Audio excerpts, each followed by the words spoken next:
neza, nitwa Ernestine Bampire, ntuye muri uyu murenge wa Nzige mu karere ka Rwamagana. Rero nanjye mbarizwa muri iri tsinda Icyerekezo, turi abanyamuryango 32, dukorera ku buso bungana na ari 62. Uko twatangira itsinda rero, twatangiye turi abantu bakeya twizigama, buri wese yagombaga kwizigama ibiceri 300. Amafaranga uko agenda yiyongera rero niko twagiye dutekereza n'icyo twayamaza, hanyuma duhita hazamo umushinga wo kuba twahinga urusenda. Urusenda rero twatangiriye ku butaka butoya nk'uko nabivuze, izo are zose ntabwo ariko twazitangiranye, twatangiye duhinga kuri are 20, ariko uko dukomeza twizigama biza kugera ku kigero cy'uko duhinga kuri izo are navuze haraguru. Ubu ngubu nibwo butaka bw'ubuso turi gukoreraho. Rero icyo nakangurira urubyiruko ruri hanze aha ngaha rudafite akazi, rwumva rutaka ko rwabuze akazi, nabagira inama yo kujya mu makoperative cyangwa se mu matsinda y'urubyiruko bakihuza, kuko namaze kubona yuko amahirwe yose ari kuza muri iki gihugu ari kuza yibanda ku rubyiruko rubarizwa mu matsinda. Intego dufite muri ibi bintu turi gukora harimo kuba twazagira uruganda rutunganya urusenda kugira ngo tujye turuhereza abantu barujyana hanze bakarutwara ku giciro cyo hasi. Twe dufite intego yo gukomeza tugakora, hanyuma tugakura, natwe tukaba twagira uruganda rwongera agaciro umusaruro w'ibyo dukora. Muri rusange rero ndashimira ubuyobozi bwa NYS butigeze buhwema kutuba hafi, nkaba nshimira urwego rwa RPF mu rugaga rw'urubyiruko, nabo ntibigeze badutererana, bagiye batuba hafi batugira inama mu byo dukora byacu bya buri munsi, ndetse bagira n'umuterankunga babona uje winjira mu karere bakaduhuza nkawe. Nk'ubu ngubu nk'umuterankunga Duhame Kadri batujeho baduhugura ku bintu bijyanye no guhinga urusenda no gufata neza umusaruro. Ariko muri rusange ndashimira ubuyobozi bw'akarere ka Rwamagana, nabo ntibigeze bahwema kudusura.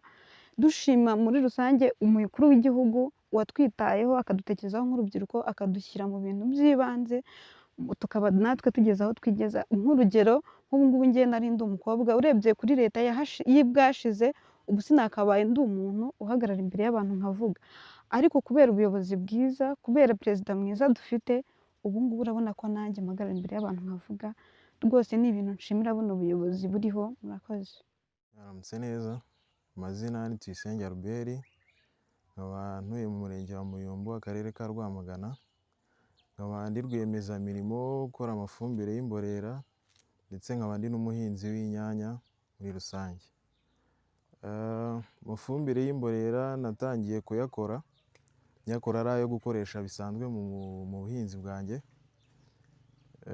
Uko bigenda iminsi igenda yiyongera, uko iminsi igenda yiyongera nkabona nshobora no kuyikora, nkaba nayikuramo n'amafaranga. Mbere nkaba narakoraga iyo gukoresha mu buhinzi bwanjye busanzwe, nyuma haza kuzaho umushinga bita Save Project ufasha urubyiruko ruri munsi y'imyaka 35 kwiteza imbere, gukora imishinga itandukanye. Niho nanjye nawinjiyemo, nkinjiramo nk'umuhinzi w'inyanya. Haza kuzaho amahirwe y'uko hari gukorwa amarushanwa y'ibijyanye no gukora ifumbire, aborozi b'inkoko, abahinzi b'inyanya. Nanjye ndapurayinga, nza kubona grant yo kwagura ibikorwa byanjye byo gukora ifumbire. Aho niho natangiriye gukorera isoko. Ubu nkaba nari ku rwego rwo kuba ngeze ku rwego rwo gukora toni 100 byibuze mu gihembwe kuzamura. Iyo fumbire ikaba ari ifumbire nkora mu byatsi bisanzwe byose bibora, ibibasha kubora byose, ndetse n'imyanda ituruka mu masoko imwe n'imwe. Tukabivanga n'amase n'amaganga, shyiramo n'amazi ndetse n'inkari, bikabasha kubyara ifumbire nziza iboze neza, ifasha igihingwa gukura neza kandi kigakura gifite intungamubiri zose gikenera. Kuri ubu ngubu ndumva nifuza mu gihe kiri imbere kuzajya nkora ifumbire byibuze toni 500, ku buryo nabasha no gukorera abandi bahinzi, cyane cyane kuko inaha mu murenge wacu wa Muyumbu dufitemo amaterasi y'indinganire ahingwaho ibigori. Akaba ariyo ntego mfite numva bishobora nabyo kuzambyarira umusaruro nkiteza imbere ndetse n'abahinzi muri rusange. Nkaba nshishikariza urubyiruko rugenzi rwanjye kwinjira mu mwuga w'ubuhinzi. Nta kintu cyo gutinya kirimo kuko ni umurimo nk'uwundi, cyane ko urubyiruko tubona ubuhinzi nk'umurimo usuzuguritse utagira amafaranga, ariko nabasha kubabwira ko ni umurimo mwiza utavunanye cyane. Si ngombwa ngo ujye mu murima uhinge kuko ushobora no gukoresha abakozi kandi ukinjiza amafaranga menshi kandi afatika. Rero ndashishikariza urubyiruko rwatangira kwinjira mu buhinzi, cyane ko harimo n'amahirwe menshi leta yacu y'u Rwanda iduha amagranti menshi, imishinga myinshi iri kuza mu buhinzi ireba urubyiruko ruri munsi y'imyaka 35. Rero ndabashishikariza kugira umwete no kutagira ubwoba bwo kwinjira mu mwuga w'ubuhinzi. Nkaba muri make nshimira guverinoma yacu y'u Rwanda n'ubuyobozi bwacu muri rusange, nkashimira urugaga rw'urubyiruko rushamikiye ku muryango wa RPF Inkotanyi, ndetse nkanashimira n'inama y'igihugu y'urubyiruko muri rusange ko babasha kudufasha muri byinshi. Ayo mahirwe yose tubaye tutabafite ntabwo twabasha kuyamenya, kuko ibyinshi nibo babizi, batugererayo bakatumenyera amakuru uko bimeze, bakatubwira, natwe tukabasha kwitabira ibyo bikorwa byose. Murakoze. Mwiriwe, muraho. Nitwa Mukandayisenga Perusi, nturuka mu murenge wa Nzige, akagari ka Murama, umudugudu wa Kamakuka.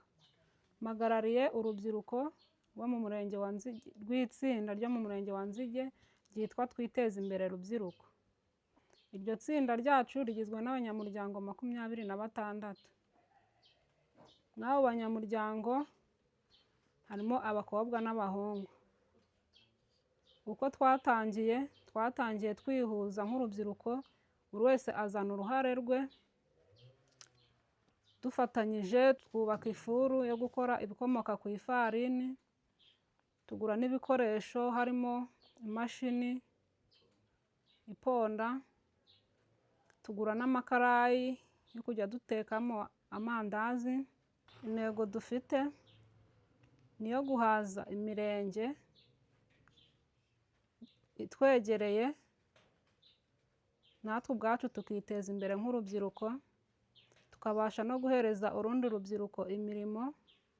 Turashishikariza urubyiruko muri rusange kwibumbira mu matsinda no mu makoperative, kuko hariho hakunda kunyuzwa inkunga y'amafaranga afasha urubyiruko. Ndashimira inama y'igihugu y'urubyiruko yaduteye inkunga ya miliyoni y'amafaranga y'u Rwanda.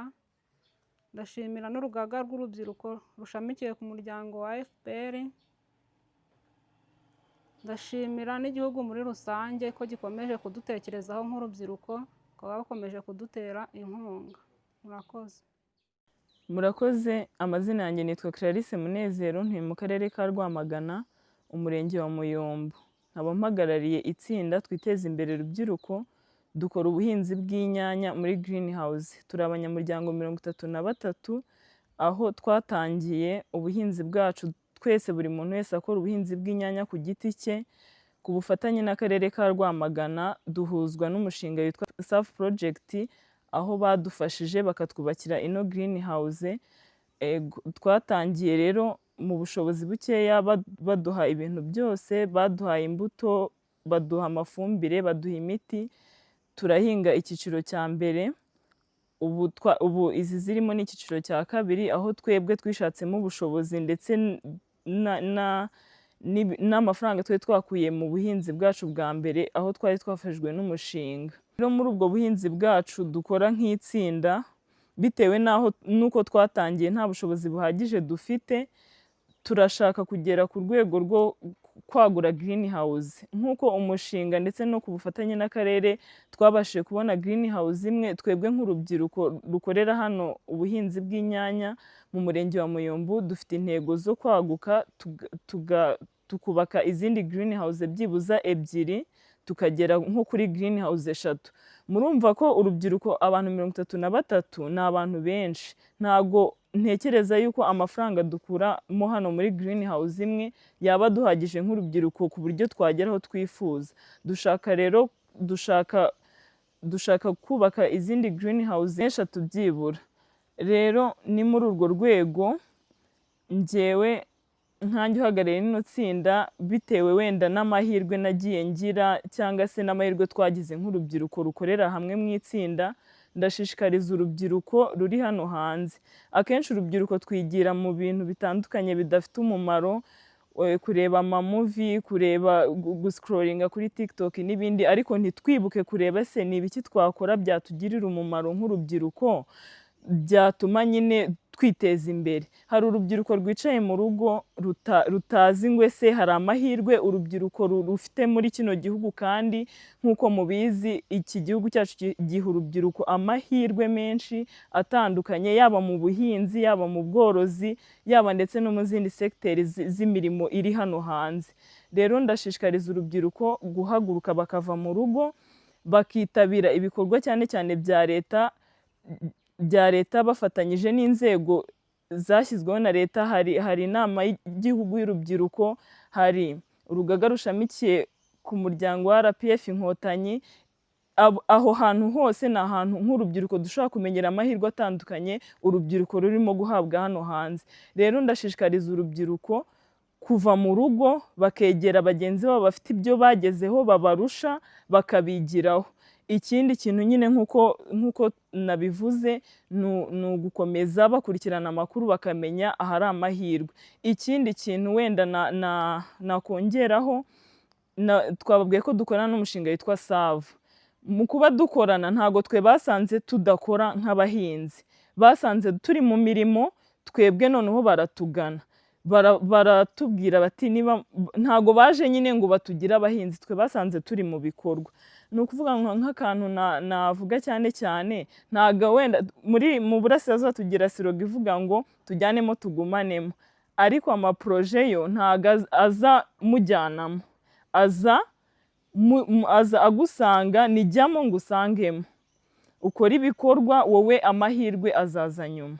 Nsoza ndashimira inama y'igihugu y'urubyiruko, nkashimira urugaga rushamikiye ku muryango wa RPF Inkotanyi, nkashimira ubuyobozi bw'akarere kacu ka Rwamagana muri rusange, nkanashimira n'ubuyobozi bw'igihugu cyacu ku bw'amahirwe buha urubyiruko mu rwego rwo kudufasha kwiteza imbere.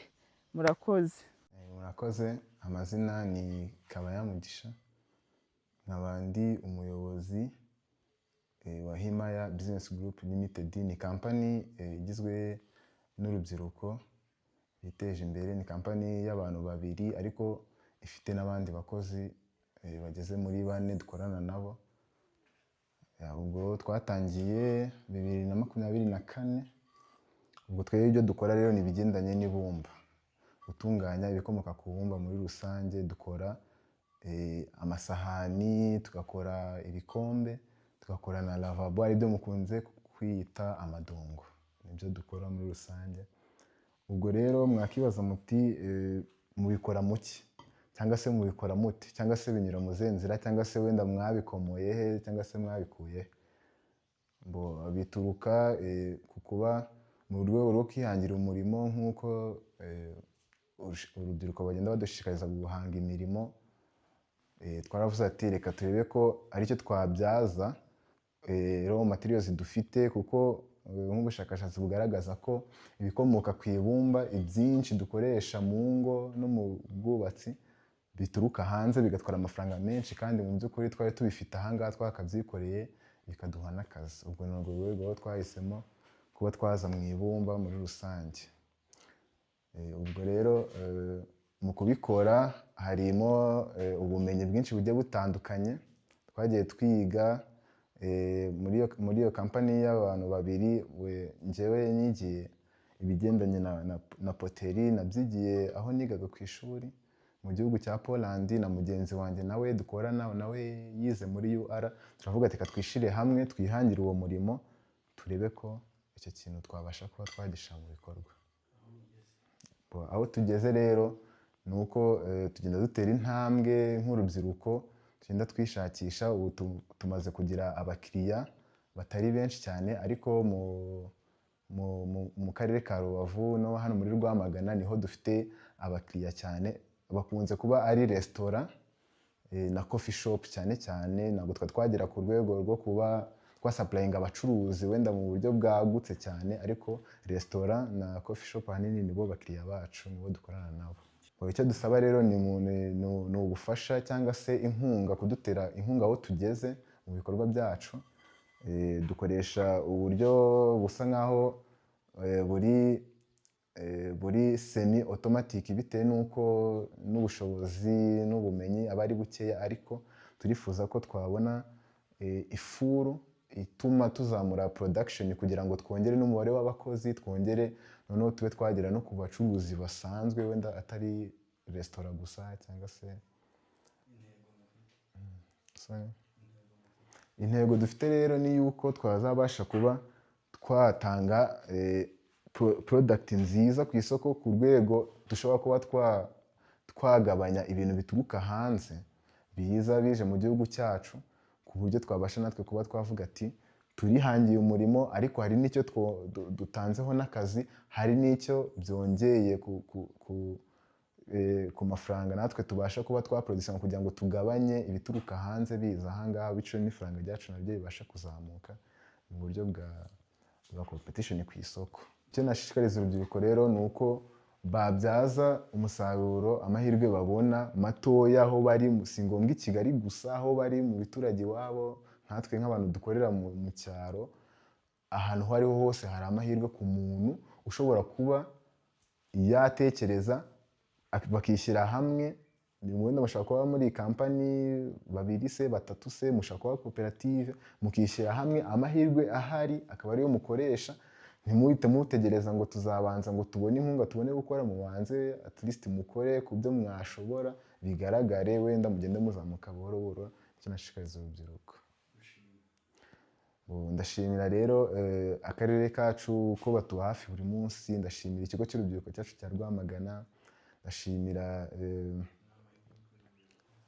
inama y'igihugu y'urubyiruko nabo batuba hafi muri byinshi bigiye bitandukanye, ndashimira minisiteri yacu y'urubyiruko badufashije mu bigendanye na competition ya Youth Connect 2024, ndashimira urugaga rw'urubyiruko rushamikiye ku muryango wa FPR Inkotanyi, ndashimira inama y'igihugu y'urubyiruko ku bufasha bagenda bakomeza guhereza urubyiruko muri rusange, ndashimira ikigo cy'urubyiruko cyacu cya Rwamagana kituba hafi buri munsi, ndashimira akarere kacu ka Rwamagana ku nama, ku bafatanyabikorwa bagiye batandukanye batugezaho, ndashimira minisiteri yacu y'urubyiruko ku mahirwe bagenda batanga ku rubyiruko hirya no hino mu gihugu, ndashimira n'igihugu cyacu muri rusange ku nama ndetse n'ibindi byinshi bagenda bagenera urubyiruko. Murakoze.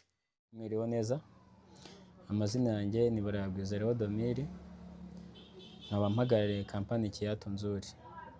Umushinga wanjye ujya gutangira, watangiye umushinga uciriritse, ari umushinga abantu bose basuzugura, ariko kubera yuko ari nawo mushinga, ari nayo ntego nari mfite yo kuba nakora inkweto, biba ngombwa yuko noneho njye bitewe nuko ibyo nari narize, biba ngombwa ko nakwiyambaza kuba nakwigisha n'abana kugira ngo byibuze wenda umushinga wanjye mbona bawumfashamo.